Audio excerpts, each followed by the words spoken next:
नमस्कार, स्वागत है आप सभी का। मैं हूं आपके साथ कुमार कुणाल धीरज। खबरों की शुरुआत इस वक्त की बड़ी खबर से करते हैं जो महाराष्ट्र की सियासत से जुड़ी हुई है।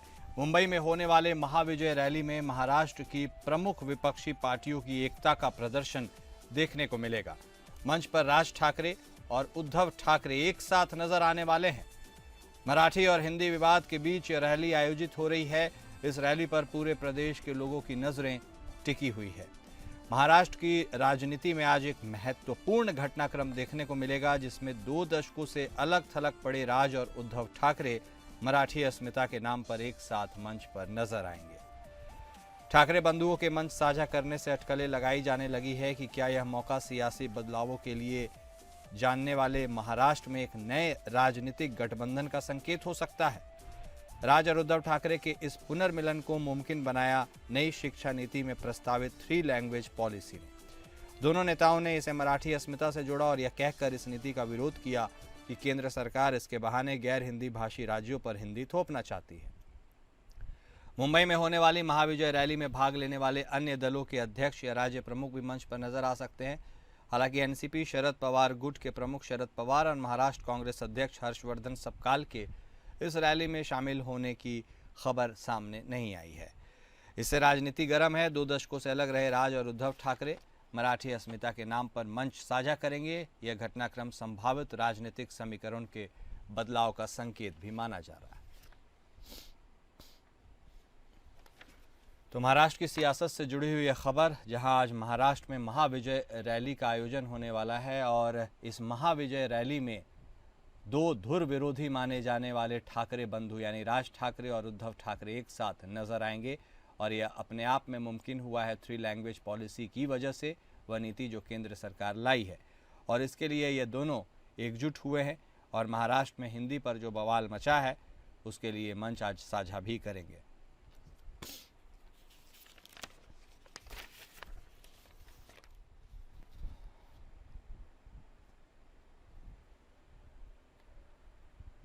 उस बीच अगली बड़ी खबर लखनऊ से आ रही है, जहां कावड़ यात्रा मार्ग के ऊपर लिए गए नाम यानी दुकान के नामों को लेकर जो गर्माहट छाई हुई है, उसको लेकर एक नई रणनीति अपनाई गई है। दुकानों पर दुकानदारों के नाम लिखने के बजाय दुकान का नाम लिखा जाएगा। यदि कोई व्यक्तिगत तौर पर जानना चाहता है तो वह ऐप से जान सकेगा। इसके लिए खाद्य सुरक्षा और औषधि प्रशासन विभाग ने प्रपत्र जारी कर दिया है। प्रदेश में कावड़ यात्रा मार्ग वाली दुकानों पर दुकानदार के नाम लिखने की बात कही गई, लेकिन एफएसडीए के एक्ट में इसका कोई प्रावधान नहीं है। तमाम कोशिशों के बाद भी इसका विकल्प नहीं मिला। ऐसे में विभाग ने नई रणनीति अपनाते हुए ग्राहक को संतुष्टि के लिए फीडबैक प्रपत्र तैयार किया है। इस प्रपत्र को हर दुकानदार को अपनी दुकान पर लगाना अनिवार्य कर दिया गया है। तो यूपी से कावड़ यात्रा को लेकर यह बड़ी खबर हम आपको बता रहे हैं, जहां दुकानदार का नाम नहीं लेकिन अब दुकान का नाम लिखना ज़रूरी होगा और दुकानदारों की क्यूआर कोड से अब पहचान की जा सकेगी। ऐप के माध्यम से ज़्यादा डिटेल्स को जाना जा सकेगा। हालांकि दुकानों पर दुकानदार के नाम अब नहीं लिखे जाएंगे, यह अनिवार्य नहीं है, केवल दुकान का नाम लिखा जाएगा। लेकिन फिर भी कोई व्यक्तिगत तौर पर यदि जानना चाहता है कि दुकान किसके नाम पर है तो वह ऐप के माध्यम से इसे जान सकेगा। तो प्रदेश में कावड़ यात्रा मार्ग पर दुकानों पर दुकानदार के नाम लिखने की बात कही तो गई, लेकिन एफएसडीए एक्ट में इसका कोई प्रावधान नहीं है, इसीलिए काफ़ी मुश्किल हो रही है। ऐसे में नई रणनीति अपनाई गई है। हमारे विशेष संवाददाता आनंद सिंह हमारे साथ फोन लाइन पर जुड़ गए, उनसे बातचीत करेंगे। आनंद, जब जब कावड़ यात्रा का मौसम शुरू होता है तब तब दुकान और दुकानदार के नाम को लेकर सियासत की गर्माहट भी शुरू हो जाती है। हालांकि इस बार अब ऐसी कोई बात नज़र नहीं आ रही है जहां दुकानदार का नाम लिखना होगा, लेकिन अब दुकान का नाम लिखा जाएगा। क्या इससे जो सारी तकलीफ है, जो सारी मशक्क़त की गई थी, वो समाप्त हो जाएगी? बिल्कुल सुना। देखिए, पिछले कुछ वर्षों से इस तरह की चीजें देखने को मिली है। हालांकि कई ऐसी घटनाएं भी आई है जहाँ आपको मालूम होगा कि दुकानदार किसी और धर्म के थे, लेकिन दुकानों का नाम किसी और धर्म का था। इसको लेकर कई कई जगहों पे स्थिति थोड़ी अराजक बनती नजर आई थी और यही कारण है कि सरकार ने ये निर्देश दिए थे। शासन की तरफ से प्रशासन की तरफ से इस बात के निर्देश दिए गए थे। हालांकि इसको लेकर भी राजनीति जरूर शुरू हो गई है। चाहे समाजवादी पार्टी, चाहे तमाम दूसरे विपक्षी दल हो, उन्होंने इस बात को लेकर विरोध जताया। हालांकि है कि हम सिर्फ ये नियम बनाया गया है कि जो दुकानों का नाम है, जो दुकानों के मालिक है, पिछली बार आपको ध्यान होगा दुकानों के मालिक का नाम तक वहाँ पर लिखना था, लेकिन इस बार कुछ संशोधन किए गए हैं। जो स्थानीय प्रशासन है, जहाँ से कांवड़ यात्रा को गुजरना कुनाल, वहाँ पर स्पष्ट तौर पर ये कहा गया है कि दूसरी चीजें नियमित रहे, संयमित रहे, किसी तरह की कोई असुरक्षा का भाव ना हो, किसी तरह की कोई अराजकता ना हो। इसलिए स्थानीय स्तर पर इस तरह के नियम वहाँ पर दिए गए हैं ताकि जो कांवड़िए हैं, जो कांवड़ यात्रा कर रहे हैं, उनको किसी तरह से असह्य स्थिति का सामना न करना पड़े। काफी पावन यात्रा होती है आनंद, और ऐसे में गैर हिंदू दुकानदार जो होते हैं उससे लोगों के मन में शंकाएं होती हैं कि क्या जो यात्रा की पवित्रता है वह कहीं भंग ना हो जाए। तो क्या अब यह हो जाने से, इस तरह के विकल्प को तैयार हो जाने से वह सारी चुनौतियों पर लगभग विराम लग गया है? अब जो यात्री होंगे, जो श्रद्धालु होंगे, वह संतुष्ट रहेंगे? जैसे कुणाल, कांवड़ यात्रा जब तक चलती है तब तक साधन के लिए बड़ी चुनौती होती है, क्योंकि लाखों की संख्या में श्रद्धालु सड़कों से होकर गुजरते हैं, पूरे जो कह सकते हैं कि पूरी अपनी तैयारियों के साथ गुजरते हैं। ऐसे में जब तक कांवड़ यात्रा संपन्न नहीं हो जाती, प्रशासन को हमेशा चौकन्ना रहना पड़ेगा। वो फिर चाहे उनके जो यात्रा मार्ग है उसकी सुरक्षा व्यवस्था की बात हो, चाहे उनके खाने पीने का, या जो कई यात्री थोड़ा सा आराम के लिए चाहते हैं वहाँ के इंतजामों की बात हो, जब तक कांवड़ यात्रा संपन्न नहीं हो जाती है तब तक ये कहा जाएगा कि सरकार को, प्रशासन को पूरी तरह से चौकन्ना रहना होगा। ठीक है, बहुत धन्यवाद आपका आनंद, हमारे साथ जुड़ने के लिए और विस्तार से जानकारी देने के लिए।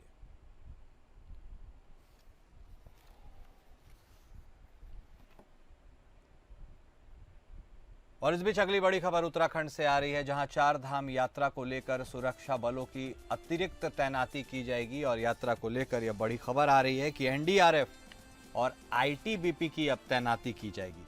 केंद्रीय गृह मंत्री अमित शाह ने मुख्यमंत्री से इस बारे में चर्चा की। मुख्यमंत्री धामी से फोन पर बातचीत की और केदारनाथ समेत राज्य के हालात को जाना। केंद्रीय मंत्री अमित शाह ने स्थिति की गंभीरता को देखते हुए यह आश्वस्त किया है कि केंद्र सरकार की आपातकालीन राहत एजेंसी यानी एनडीआरएफ आईटीबीपी को तत्परता से तैनात किया जा रहा है ताकि चारधाम यात्रा बाधित न हो और श्रद्धालुओं को आवागमन में किसी प्रकार की असुविधा न हो। इसके साथ ही राज्य के अन्य संवेदनशील जिलों में भी सतत निगरानी रखते हुए हर संभव सहायता उपलब्ध कराने का भी आश्वासन दिया गया है। सीएम धामी ने केंद्रीय मंत्री शाह का आभार जताया। गौरीकुंड केदारनाथ पैदल मार्ग पर छौड़ी गदेरे में पहाड़ी से बोल्डर और मलबा आ गया। इस कारण करीब 3 घंटे तक यात्रा बंद रही। इस दौरान यात्रियों को गौरीकुंड में ही रोका गया, जबकि केदारनाथ से लौट रहे यात्रियों को भीमबली और जंगल चट्टी में रोका गया। पूर्वाह्न 11 बजे के बाद पैदल यात्रा दोबारा से शुरू हो गई। हमारे साथ हमारे संवाददाता योगेश सेमवाल जुड़ गए हैं, उनसे बातचीत करेंगे। योगेश, चारधाम यात्रा अपने आप में बहुत बड़ी यात्रा है और उत्तराखंड में सुरक्षा व्यवस्था के लिहाज से अब जो एनडीआरएफ और आईटीबीपी की तैनाती को लेकर के सहमति जती है, उससे क्या मूलचूल परिवर्तन होगा और जो चारधाम यात्रा चल रही है उसके बारे में भी बता दीजिए। बिल्कुल, आपको बताना चाहूंगा कि जिस तरह से अब ये बड़ा फैसला लिया गया है, वैसे एनडीआरएफ की एक टीम हमेशा उत्तराखंड में मौजूद रहती है और वो इसीलिए मौजूद रहती है कि जब एसडीआरएफ ज्यादा स्थिति बिगड़ जाए और एसडीआरएफ ना संभाल पाए तो एनडीआरएफ जो है वो तुरंत एक्टिव हो जाए। और अब इसके साथ ही आईटीबीपी के जो जवान हैं वो भी तैनात रहेंगे, तो उत्तराखंड के लिए बहुत ज्यादा जरूरी भी है, क्योंकि जब हम उत्तराखंड की बात करें तो मानसून आते ही आपदाएं उत्तराखंड में लेकर आ जाता है, परेशानियां भी उत्तराखंड में लेके आता है। आम लोग से लेकर सरकार परेशान रहती है, सभी परेशान रहते हैं कि आखिर कैसे इस स्थिति से निपटा जाए। ऐसे में जो ये बड़ा फैसला लिया गया है, जो अमित शाह ने विश्वास दिलाया है प्रदेश सरकार को कि हाँ हम ये करेंगे, मिलकर करेंगे, इससे ये है कि उत्तराखंड को आने वाले दिनों में इसका बहुत फायदा मिलेगा और आपदा से निपटने में भी आसानी होगी। ठीक है, बहुत धन्यवाद योगेश आपका हमारे साथ जुड़ने के लिए और तमाम बातचीत करने के लिए। उस बीच बिहार से एक बड़ी खबर आ रही है, जहां बिहार में शुक्रवार की देर रात एक बड़े उद्योगपति की हत्या कर दी गई है। बिहार की राजधानी पटना में शुक्रवार देर रात उद्योगपति गोपाल खेमका की अपराधियों ने गोली मारकर हत्या कर दी। यह घटना पटना के गांधी मैदान थाने इलाके में हुई। गोपाल खेमका पटना के जाने माने व्यवसायी थे और कभी यहां के टॉप अस्पताल रहे मगध हॉस्पिटल के मालिक भी थे। गोपाल खेमका के बेटे गुंजन खेमका की हत्या भी 6 वर्ष पहले वैशाली के औद्योगिक थाना इलाके में अपराधियों ने गोली मारकर कर दी थी, जिसके बाद काफी बवाल मचा था। गोपाल खेमका वैचारिक तौर पर भारतीय जनता पार्टी से जुड़े भी थे। तो ये बड़ी खबर हम आपको बता रहे हैं, बिहार में एक बड़े उद्योगपति की हत्या कर दी गई है। पटना क्लब से वह लौट रहे थे, बिहार के यह नामी उद्योगपति रहे हैं, मगध हॉस्पिटल के मालिक भी रहे हैं। 6 साल पहले इन्हीं के बेटे को भी मार दिया गया था और अब गोपाल खेमका की हत्या कर दी गई है। इस पूरे इलाके से पटना में सनसनी मच गई है। हमारे संवाददाता मोहम्मद दानिश हमारे साथ फोन लाइन पर जुड़ गए हैं, उनसे बातचीत करेंगे। दानिश, बहुत बड़ी खबर है यह, खासकर उद्योगपति वर्ग के लिहाज से यदि देखा जाए। कानून व्यवस्था के धज्जियां उड़ाते हुए इतने बड़े उद्योगपति की गोली मारकर हत्या कर दी गई है। ऐसे में क्या अपडेट है इस पूरे खबर पर अभी तक? फिलहाल देखिए, कल देर रात जो है गोली मार के हत्या कर दी गई थी। घटना अंजाम देने वाले जो है वो बाइक सवार पर थे और उनके घर के पास ही, जो कि बिजनेसमैन थे, वो अपने घर से जो है घर पहुंचे ही थे और वहीं पर जो है 2 अपराधी जो है बाइक सवार थे और उनके साथ साथ गोली मार के वो निकल गए। इसके बाद जो है बिहार पटना में जो जितने भी उद्योगपति लोग हैं उनमें खास नाराजगी देखी जा रही है और पटना पुलिस द्वारा जो कहा जा रहा है कि हम घटना को जांच करके और अपराधी को जल्द से जल्द पकड़ने की प्रयास कर रहे हैं। क्या घटना के पीछे किसी आपसी रंजिश या फिर कोई और कारण जिसके बारे में अभी तक कुछ पता चल पाया हो?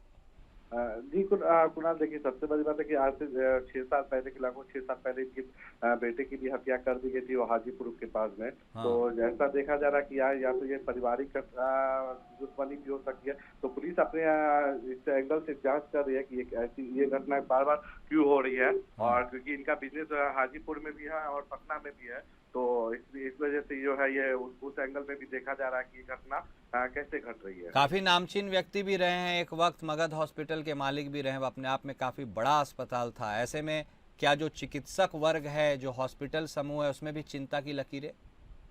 जी कुणाल, अभी जितने भी लोग हैं, जैसे उद्योगपति हो या उनके हॉस्पिटल के हो, जितने भी लोग हैं, सभी में एक सवाल जरूर मन में उठ गया है कि जो बिहार में अपराध जिस तरह से अंजाम हो रहा है वो क्यों हो रहा है और इनके साथ जो हुआ है वो क्यों हुआ। पुलिस अभी तक अपने जांच में आगे कितना आगे बढ़ पाई है, उस पर भी सवाल उसके द्वारा उठाए जा रहे हैं। ठीक है, बहुत शुक्रिया दानिश आपका हमारे साथ जुड़ने के लिए और तमाम जानकारी देने के लिए। हिमाचल प्रदेश से इस वक्त की एक और बड़ी खबर आ रही है, जहां मंडी जिले के सराज क्षेत्र में बादल फटने से भारी तबाही के बीच राहत और बचाव कार्य के लिए एसडीआरएफ और एनडीआरएफ के साथ अब सेना ने भी मोर्चा संभाल लिया है। बीते 5 दिन से देश और दुनिया से कटे सराज के कई क्षेत्रों में बचाव दल के लोगों को सुरक्षित निकालने की कोशिश की है। शुक्रवार को बचाव दल ने थुनाग के डेजी गांव से 65 लोगों का रेस्क्यू किया। थुनाग के साथ जंजैली में भी भारी नुकसान हुआ है। सड़कों के साथ कई घर ध्वस्त हो चुके हैं। ड्रोन से भी लापता लोगों की तलाश की जा रही है। इसी बीच मुख्यमंत्री सुखविंदर सिंह सुक्खू ने घर खो चुके लोगों के लिए 5,000 रुपये प्रति माह किराया देने का ऐलान किया है। तो ये बड़ी खबर हिमाचल में जो बादल फटने से भारी तबाही आई है उससे जुड़ी हुई मंडी जिले के सराज क्षेत्र की यह घटना है। ड्रोन से लापता लोगों की तलाशी भी की जा रही है। एक और शव भी मिला है। कुल 17 लोगों की मौत अभी तक हो चुकी है। इस हादसे में अब भी 54 लोग लापता है। तो हिमाचल की यह खबर लगातार हम आपको बता रहे हैं कि किस तरह से मंडी ज़िले में बादल फटने के बाद वहां पर भारी तबाही का आलम देखने को मिला है। तस्वीरें अपने आप में इस कहानी को बयां करने के लिए काफ़ी हैं। लगातार एसडीआरएफ और एनडीआरएफ राहत और बचाव कार्य में जुटे हुए हैं। मंडी ज़िले के सराज क्षेत्र है और अभी तक 54 लोग अभी भी लापता हैं। 17 लोगों की जान जा चुकी है और ड्रोन से लापता लोगों की तलाशी की जा रही है। देश दुनिया से सराज पूरी तरह से कट गया है और हिमाचल के मुख्यमंत्री सुखविंदर सिंह सुक्खू ने घर खो चुके लोगों को 5,000 रुपये प्रति माह किराया देने का ऐलान किया है। तो हिमाचल की ये तस्वीरें हम आपको दिखा रहे हैं मंडी ज़िले की, जहां बादल फटने से भारी तकलीफ़ों का सामना करना पड़ा है। लोगों को जान माल की हानि हुई है। पूरा इलाका एक तरह से अन्य क्षेत्र से इसका संपर्क टूट गया है और लगातार एनडीआरएफ और एसडीआरएफ की टीम लोगों को रेस्क्यू करने की कोशिश में जुटी हुई है।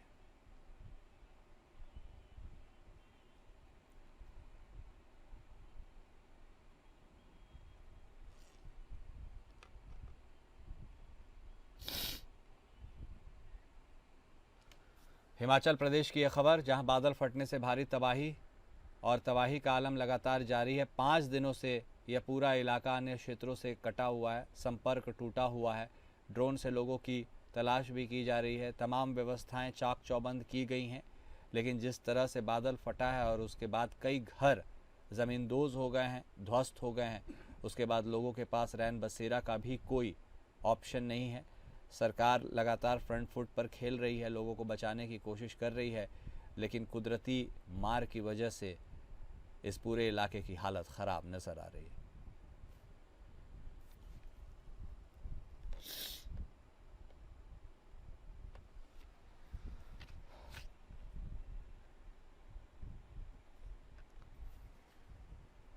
इटावा कांड के बाद समाजवादी पार्टी के राष्ट्रीय अध्यक्ष अखिलेश यादव ने ब्राह्मण समाज के खिलाफ दिए जा रहे लगातार बयान से ब्राह्मण समाज के लोगों में आक्रोश है। पूरे प्रदेश में ब्राह्मण समाज के लोग समाजवादी पार्टी के राष्ट्रीय अध्यक्ष से नाराज हैं। आजमगढ़ में सपा सुप्रीमो अखिलेश यादव जिला मुख्यालय से 7 किलोमीटर दूरी पर अनवरगंज में बने अपने आवास और कार्यालय का उद्घाटन करने आए थे। ब्राह्मण समाज के लोगों ने अखिल भारतीय ब्राह्मण सभा और विश्व हिंदू महासंघ के आह्वान पर जिले के अलग अलग स्थानों पर अपने घरों में काला झंडा लगाकर विरोध किया। सपा मुखिया अखिलेश यादव का आगमन कंधरापुर थाना क्षेत्र के अनवरगंज में हुआ और इसी थाना क्षेत्र के ब्राह्मण बाहुल्य बस्ती उगरपट्टी, चिवता और गौरी नारायणपुर गांव में ब्राह्मण परिवारों ने अपने घरों में सुबह से ही काला झंडा लगाया।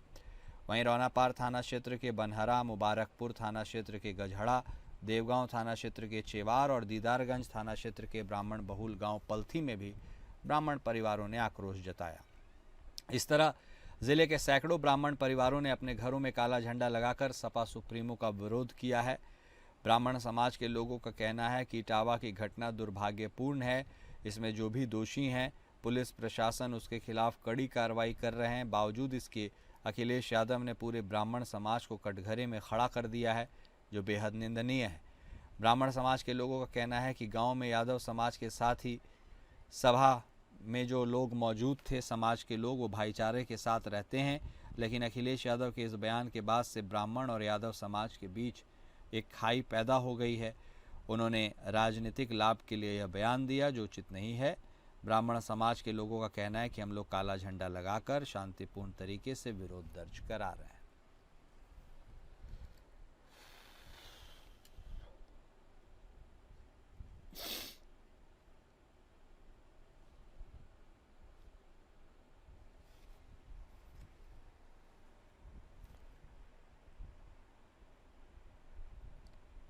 मुहर्रम और कांवड़ यात्रा के मद्देनज़र तमाम व्यवस्थाओं को सुनिश्चित करने के लिए जगह जगह पर पुलिस चेकिंग अभियान चला रही है।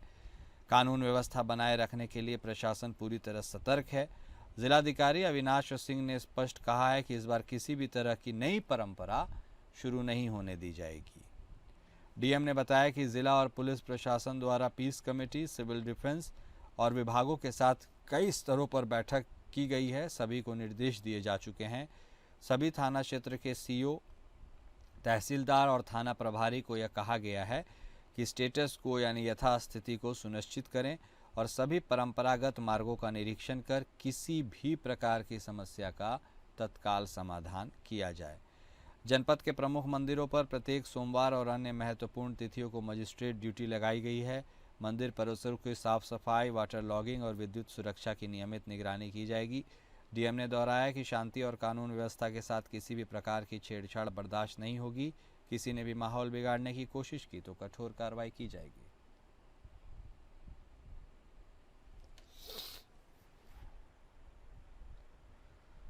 और फिलहाल इस बुलेटिन में अभी के लिए बस इतना ही। नमस्कार।